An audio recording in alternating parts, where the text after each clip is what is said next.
FORA.tv. The world is thinking. Could you please tell us about Mr. Levy and the role that the Cato Institute played in D.C. versus Heller? Well, Bob Levy is a very interesting guy. When he was young, he came from a typical middle class, lower middle class background, but he got a PhD, I think, in statistics or business. He created a business, he made a great deal of money, and when he was around 50 years old, he went to law school, and he became a great intern for libertarian think tanks. A friend of mine told me about walking in on his intern at the Institute for Justice who was stuffing envelopes as he talked to his broker on the telephone. One of the great things about Bob Levy is because he had already been successful in one career, he had no qualms about doing whatever an intern needs to do, including stuffing envelopes. And I can tell you, some interns who are 20 years old think it is an affront to their dignity to be told to stuff envelopes. When you're 50 and you've already made a lot of money, you don't have to feel that way. He went to law school. He clerked for 2 federal judges. He then came to the Cato Institute as a senior fellow. He is a very incisive writer and critic. He wrote some excellent papers for us, and he got interested in the Second Amendment and the Supreme Court's lack of attention to it. Bob says he's never owned a gun. I don't know that he's ever fired a gun. He doesn't want to own a gun, but he thought that he believes in every one of the Bill of Rights and that the Second Amendment was not being supported by the Supreme Court. So he did go out and look for plaintiffs and look for lawyers and put financial resources into it. Technically, the Cato Institute didn't. We can't really take credit for this lawsuit, much as I would like to. But my colleague Bob Levy, who is a generous donor, a senior fellow, and more recently a member of the board of directors of Cato, did. And also one of my colleagues, Tom Palmer, was one of the original plaintiffs in the case. Each plaintiff had something to say. I'm a single mother living in a dangerous neighborhood. I'd like to own a gun. Tom Palmer said, I was gay bashed once, or I was threatened with a gay bashing, and when I pulled a gun out of my backpack, I was able to stop this crime. I want to be able to do that in Washington, D.C. Each person in the case had a story like that.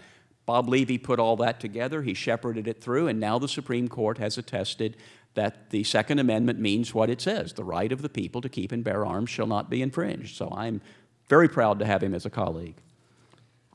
Well, let me read the Second Amendment.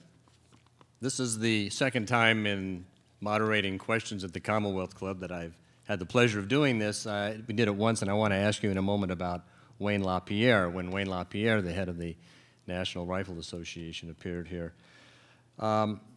It says, a well-regulated militia, comma, being necessary to the security of a free state, comma, the right of the people to keep and bear arms, comma, shall not be infringed.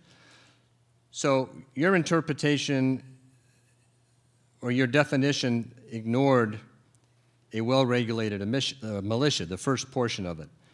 Now that I've reread it, and I'm sure you know it by heart much better than I do, would you care to redefine or restate what you feel the Second Amendment says?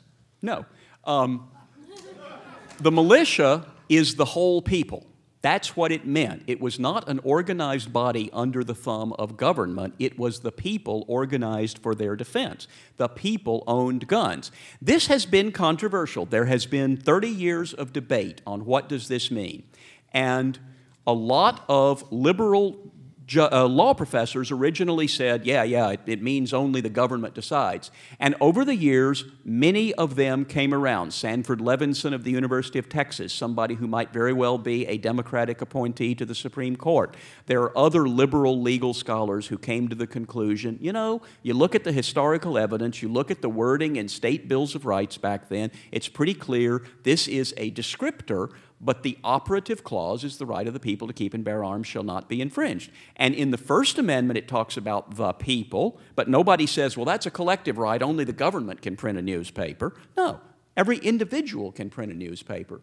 And I will just say, at this point, the Supreme Court has now agreed with Sanford Levinson and all these other law professors, and I will make a prediction that comes from a colleague of mine, which is 2 years from now, no one will admit that they ever believed in a collective right of self-defense under the Second Amendment. This will be settled law. It will not be challenged. We will still argue about whether San Francisco's gun law or Chicago's gun law is justifiable under the strictures of the Second Amendment, but we will forget that it was Bob Levy and a bunch of law professors who convinced the Supreme Court that it's an individual right, because everyone will know it.